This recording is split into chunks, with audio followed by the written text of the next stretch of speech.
하나님 말씀 함께 보겠습니다. 함께 보실 하나님 말씀은 창세기 37장 18절부터 36절까지입니다. 창세기 37장 18절부터 36절까지 다 찾으신 줄 알고 제가 봉독해 올리겠습니다.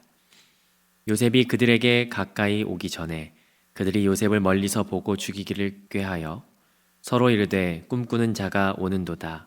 자, 그를 죽여 한 구덩이에 던지고 우리가 말하기를 악한 짐승이 그를 잡아먹었다 하자. 그의 꿈이 어떻게 되는지를 우리가 볼 것이니라 하는지라.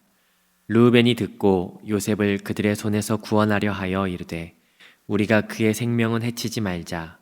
르우벤이 또 그들에게 이르되 피를 흘리지 말라. 그를 광야 그 구덩이에 던지고 손을 그에게 대지 말라 하니 이는 그가 요셉을 그들의 손에서 구출하여 그의 아버지에게로 돌려보내려 함이었더라.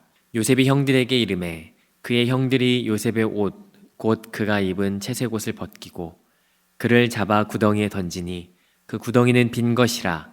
그 속에 물이 없었더라. 그들이 앉아 음식을 먹다가 눈을 들어본즉 한 무리의 이스마엘 사람들이 길르앗에서 오는데 그 낙타들의 향품과 유향과 몰약을 싣고 애굽으로 내려가는지라. 유다가 자기 형제에게 이르되 우리가 우리 동생을 죽이고 그의 피를 덮어둔들 무엇이 유익할까?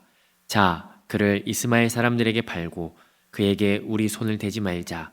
그는 우리의 동생이요 우리의 혈육이니라 하매 그의 형제들이 청종하였더라. 그때 미디안 사람 상인들이 지나가고 있는지라. 형들이 요셉을 구덩이에서 끌어올리고 은 20에 그를 이스마엘 사람들에게 팔매 그 상인들이 요셉을 데리고 애굽으로 갔더라. 르우벤이 돌아와 구덩이에 이르러 본즉 거기 요셉이 없는지라. 옷을 찢고 아우들에게 되돌아서 이르되 아이가 없도다. 나는 어디로 갈까? 그들이 요셉의 옷을 가져다가 순념소를 죽여 그 옷을 피에 적시고 그의 채색 옷을 보내어 그의 아버지에게로 가지고 가서 이르기를 우리가 이것을 발견하였으니 아버지 아들의 옷인가 보소서 하매 아버지가 그것을 알아보고 이르되 내 아들의 옷이라. 악한 짐승이 그를 잡아먹었도다. 요셉이 분명히 찢겼도다 하고 자기 옷을 찢고 굵은 배로 허리를 묶고 오래도록 그의 아들을 위하여 애통하니 그의 모든 자녀가 위로하되 그가 그 위로를 받지 아니하여 이르되 내가 슬퍼하며 스올로 내려가 아들에게로 가리라 하고 그의 아버지가 그를 위하여 울었더라. 그 미디안 사람들은 그를 애굽에서 바로의 신하 친위대장 보디발에게 팔았더라. 어제부터 시작된 창세기 묵상 두 번째 날입니다. 어제 담임 목사님께서는 37장부터 50장까지의 큰 흐름에 대해서 설명해 주셨었죠. 이삭과 이스마엘이 분리되어지고 야곱과 에서가 분열되어지는 그러한 상황들을 통해 분열되어진 그 상황이 화해를 향해서 나아가는 이 흐름이 있다라고 말씀해 주셨었는데요. 오늘 이 본문 속에서 그 화해를 향한 그 여정이 어떻게 진행되어 나가는지 함께 살펴보면 좋을 것 같습니다. 37장은 지리적으로 위치가 전환되는 장입니다. 헤브론에 있는 야곱의 집에서 시작해서 마지막 절에 보니까 애굽 보디발의 집으로 이렇게 장소가 전환되는 것을 보게 됩니다. 왜 이런 장소의 전환이 일어나는지 어제 본문에 이어서 오늘 내용을 한번 살펴보면요. 요셉이 그 형들을 만나기 위해서 헤브론에서부터 80km를 걸어서 세겜에 도착합니다. 이 세겜은 34장의 주 무대가 되었던 땅이죠. 야곱의 딸 디나가 세겜 사람들에게 수치를 당하자 오빠였던 누굽니까? 시므온과 레이가 그들을 속이고 칼로 쳤던 곳입니다.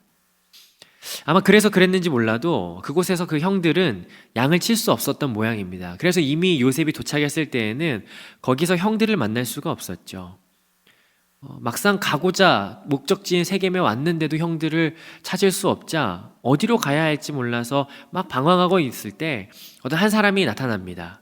그 사람이 이야기를 해주죠. 형들이 어디로 갔다? 도단으로 갔다라고 말이죠. 그래서 그 사람에게 얻은 정보로 요셉은 한 20km를 더 걸어서 도단으로 가게 됩니다. 이제 오늘 본문은 그 도단에서 일어난 사건입니다. 도단에서 형들이 저 멀리 요셉이 오는 것을 봅니다. 그리고 말하죠. 야, 꿈꾸는 자가 오논도다. 꿈꾸는 자. 이 꿈꾸는 자라고 하는 말은요, 문자적으로는 꿈들의 주인이라는 의미예요. 굉장히 지금 이 형들의 태도는 비아냥거리는 태도죠. 야, 꿈 잘 꾸는 애 온다. 야, 저기 봐라. 아유, 꿈꾸는 애 오네, 꿈꾸는 애. 뭐 이런 식으로 비아냥거리는 거예요. 한 가지 재밌는 사실은 왜 요셉이 멀리에서 오는데도 알 수 있었을까요? 형들이 시력이 좋아서요? 왜냐면 요셉은 지금 채색 옷을 입고 있었습니다. 그래서 유독 튀는 옷을 입고 있었기 때문에 그 옷을 통해서 아마 형들은 곧장 알아볼 수 있었을 거예요. 그리고 저 멀리에서 요셉이 차츰차츰 가까이 올 때 형들은 그 요셉을 보고 일을 꾸미고 있어요. 어떤 일을 꾸밉니까? 요셉을 죽이기로. 왜 요셉을 죽이기로 작정했을까요? 왜 지금 그 일을 꾸미고 있을까요? 형들의 마음에는 이미 요셉을 향한 미움과 시기와 질투, 분노가 가득했어요. 그걸 37장 전반부에서 찾아볼 수 있는데요. 2절에서 보니까 형들의 잘못을 아버지에게 고자질했던 그 아들이 바로 요셉이었습니다. 그리고 4절에 보니까 그런데도 요셉은 아버지의 특별한 옷을 갖게 되었고 19절에서는 7절에서는 두 차례에 걸쳐서 아주 기분 나쁜, 자기들로서는 기분 나쁜 요셉에게만 좋은 그런 거창한 꿈을 꿨기 때문에 형들이 기분 나쁠 수밖에 없었죠. 그럼에도 불구하고 형들은 요셉을 함부로 대할 수가 없었어요. 왜냐하면 요셉의 어머니가 누구냐면 라헬이었죠. 그 아버지의 특별한 사랑을 얻는 그 라헬의 아들이었고 아버지 품 안에서 아끼는 아들이었기 때문이었어요. 형들은 아마 평소에 그런 이야기를 하지 않았을까요? 아우, 쟤 진짜 아버지만 없었어도 내가 그냥 어떻게 하는 건데 막, 응? 아버지만 안 계셔도 저걸 그냥 확 이런 식으로 아마 형들이 그런 말을 했을 수도 있을 것 같아요. 그런데 지금 그때가 바로 지금 찾아온 거예요. 집에서 한 100km 떨어져 있죠. 여기는 뭐 지금 흔한 뭐 와이파이도 안 터지죠. 전화도 안 되죠. 아무것도 안 돼. 아무것도 없어요. 그리고 그들이 서로 수근거리면서 어떻게 할 것인가? 20절부터 22절에 보니까 야, 한 구덩이에 던지자. 그리고 악한 짐승이 잡아먹었다고 우리가 거짓말하자. 그리고 그 꿈, 그 요셉이 꿨던 그 요란한 꿈, 그 꿈이 어떻게 되나 한번 보자라고 이야기를 하는 거죠. 굉장히 비꼬는 거예요. 그때 장남이었던 르우벤이요, 마음이 좀 약한 것 같아요. 그래도 우리 죽이지는 말자. 그러는 사이에 요셉이 도착을 합니다. 23절부터 24절까지 제가 한번 읽어보겠습니다. 요셉이 형들에게 이르매 그의 형들이 요셉의 옷 곧 그가 입은 채색 옷을 벗기고 그를 잡아 구덩이에 던지니 그 구덩이는 빈 것이라 그 속에 물이 없었더라. 형들이 요셉을 어떻게 맞이해 줍니까? 어서 와, 멀리 오느라 힘들었지, 이렇게 하나요? 뭐 채색 옷을 벗기고 구덩이에 던졌다라고 하는데 이 장면 한번 상상해 보시겠습니까? 굉장히 부드럽게 자, 요셉, 지금부터 내가 너의 옷을 벗길 거야. 자, 옷을 벗으렴. 좋은 말로 할 때 벗어. 그리고 구덩이에 던질 건데 너 다칠 수 있으니까 자, 들어가. 여기 천천히. 조심 거기 돌도 있다. 뭐 이랬을까요? 아니에요. 굉장히 거칠어요. 겉옷을 벗깁니다. 특별히 이 벗기다라고 하는 단어는요, 파샤트라고 하는 히브리어를 가지고 있는데요, 희생제물의 가죽을 벗길 때, 아주 잔혹하게 벗길 때 그때 쓰이는 단어예요. 예쁘게 이렇게 막 그렇게 하는 게 아니고 과감하게 이렇게 쓰는 말이죠. 거친 표현이에요. 그리고 잡아서 구덩이에 던지는 거예요. 예전에 친구들하고 이렇게 바닷가에 놀러 가면 한 친구를 바닷물에 이렇게 집어 던질 때 막 대충 던집니까? 팔 잡고 다리 잡고 잡아서 그냥 휙 집어 던지는 거죠. 아주 거칠게 요셉을 구덩이에 던져버리는 거예요. 그리고 나서 그들이 잠시 식사를 하며 시간을 보내고 있을 때 저 멀리에서 지나가는 애굽으로 가는 이스마엘 상인들을 보게 돼요. 그리고 그걸 보면서 유다가 제안을 하는 거죠. 우리 죽이지는 말자. 차라리 팔자. 피를 흘리지 않는 게 좋겠어. 왜냐면요, 성경의 피 흘림의 대가는 사실은 무시할 수 없는 부분이 있거든요. 창세기 4장에 보니까 아벨의 피가 변호를 위해서 하나님께 부르짖었고, 요한계시록 6장에 보니까 순교자들이 하나님께 자기들의 그 흘렸던 피에 대해서 복수해 달라고 부르짖죠. 뭐 유다가 이것을 알았을 거라고 생각하지 않아요. 그렇지만 죽이지 말고 팔아버리자라고 제안을 했고, 형제들이 또 그 말에 동의하는 것을 보게 됩니다. 결국 28절에 보면 은 20에 상인들에게 요셉을 팔아 넘겼고, 36절에 보니까 미디안 사람들에 의해서 요셉은 애굽으로 장소가 옮겨지는 것을 통해서 오늘 이 본문이 마무리가 됩니다. 요셉은 없어요. 이제 그토록 얄밉던 요셉이 없어요. 그들이 이제 집으로 돌아가려고 하자 막상 겁이 나요. 누구 때문에요? 아버지 때문에. 아버지 때문에. 그토록 사랑하는 요셉이 이 없다라고 하는 사실을 과연 어떻게 말해야 될 것인가. 형제들이 변명거리를 만들죠. 31절에 채색옷을 가져다가 순념소 피에 적셔서 아버지께 거짓말로, 아버지, 이게 저희가 발견했는데 이거 요셉 옷 맞나요? 라고 능청스럽게 오히려 되물죠. 자녀를 잃은 부모의 심정, 이건 말로 표현할 수가 없을 것 같아요. 그래서 34절에 보니까 오랫동안 애통했고, 35절에 자녀들이 위로해도 받지 않았어요. 자, 이제 앞으로 이 요셉의 이야기가 어떻게 전개될까요? 처음 시작하면서 어제 담임 목사님께서 말씀하셨던 그 방향성을 가지고 와서 말씀을 드렸던 것처럼 요셉 이야기의 방향성이 화해라고 하는 측면이었는데, 지금 오늘 본문에 보면 오히려 분쟁과 복수와 뭐 이것만이 가득한 장면만을 보게 되는 것 같아요. 앞으로 이게 어떻게 해결될지 궁금증을 가지고 같이 함께 좀 묵상해 나가면 좋을 것 같습니다. 그럼 오늘 본문을 한번 살펴봅시다. 다시 한번. 오늘 본문을 살펴보면요, 특징이 하나 있어요. 여러분 눈치채셨는지도 모르겠지만 묵상하면서 가장 먼저 하는 게 뭡니까? 하나님 찾기잖아요. 근데 오늘 본문에서 하나님 찾을 수 있습니까? 아니요. 오늘 본문에서 하나님 찾을 수가 없어요. 이거는 요셉 이야기의 특징이기도 하죠. 요셉 이야기만의 특징이야 뭐 여러 가지가 있겠지만 그 중에 가장 두드러진 특징이요, 바로 이 하나님이 등장하지 않으신다라고 하는 것이요, 이 요셉 이야기의 아주 특별한 특징이에요. 하나님이라고 하는 단어가 안 나오지는 않아요. 37장부터 50장이 요셉 이야기의 범위라고 했을 때 이 범위 안에 하나님, 여호와라고 하는 단어가요, 총 56번이 나와요. 근데 이 중에 하나님께서 요셉에게 직접적으로 말씀하시는 장면은요, 단 한 군데도 없습니다. 이게 정말 놀라운 거예요. 왜냐하면 하나님께서는 아브라함에게 나타나셔서 직접 말씀하셨어요. 그리고요, 그의 아들 이삭에게도 나타나셔서요, 애굽으로 가지 마라고, 이 땅을 떠나지 마라고 말씀하셨어요. 그리고 야곱이요, 고통당할 때 인생의 어떠한 적절한 때마다, 그 포인트마다 하나님은 야곱에게도 나타나셔서 분명히 말씀하셨어요. 심지어 37장과 50장 안에 있는 그 범위 안에서, 그 46장 그 중간에서 야곱이 요셉 때문에 애굽으로 갈 때, 그 가는 것을 주저할 때에도 하나님께서는 야곱에게 직접 나타나셔서 말씀하세요. 그런데 요셉한테만 아무 말씀이 없으세요. 요셉이 형들을 찾으러 세겜에 도착했을 때요, 얼마나 두려웠을까요? 세겜 사람들이 얼마나 야곱의 가족들을 미워했을까요?